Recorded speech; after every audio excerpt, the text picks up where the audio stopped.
MRS Music presents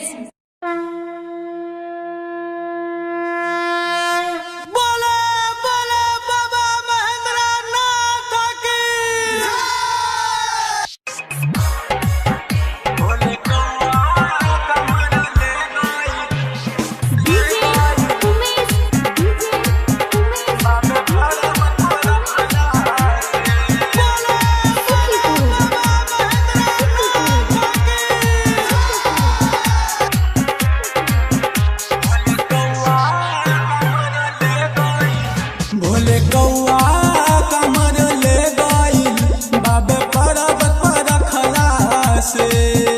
Bhole कौआ कमर ले गइल बाबे पर्वत पर रखला से।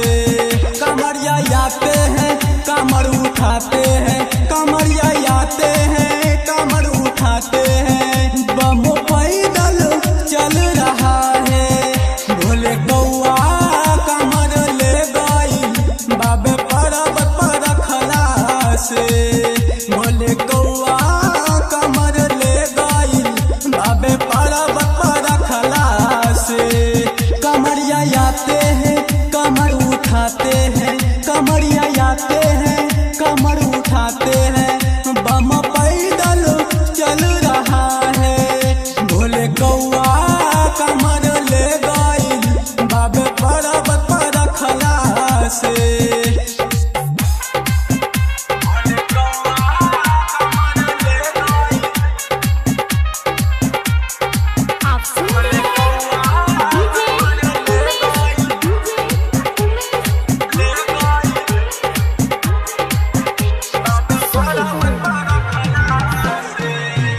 आबे सावन के पावन खुशी महीना रे,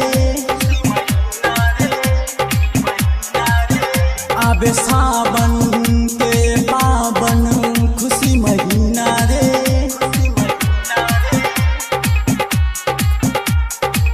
भोले के दरबार जल सह लागे कहीं ना रे। भोले कौआ कमर ले गइल बाबे पर्वत पर रखला से। भोले कौआ कमर ले गइल बाबे पर्वत पर रखला से। कमरिया आते हैं कमर उठाते हैं, कमरिया आते हैं कमर उठाते हैं। बम पैदल चल रहा है भोले कौआ कमर ले गइल बाबे पर्वत पर रखला से।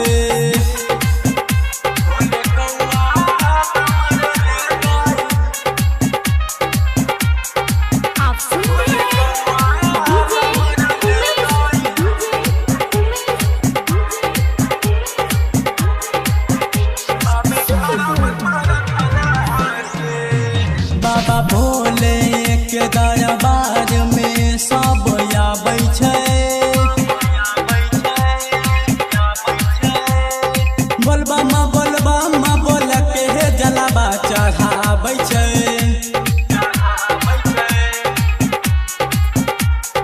गायक रूपेश नारायण का गाना बज रहा है।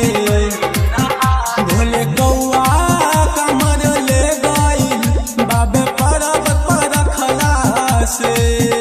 भोले कौआ कमर ले गइल बाबे पर्वत पर रखला से। कमरिया आते हैं कमर उठाते हैं, कमरिया आते हैं कमर उठाते हैं। बम पैदल चल रहा है भोले कौआ कमर ले गइल बाबे पर्वत पर रखला से। भोले कौआ कमर ले गइल बाबे पर्वत पर रखला से। MRS music studio Amarpur.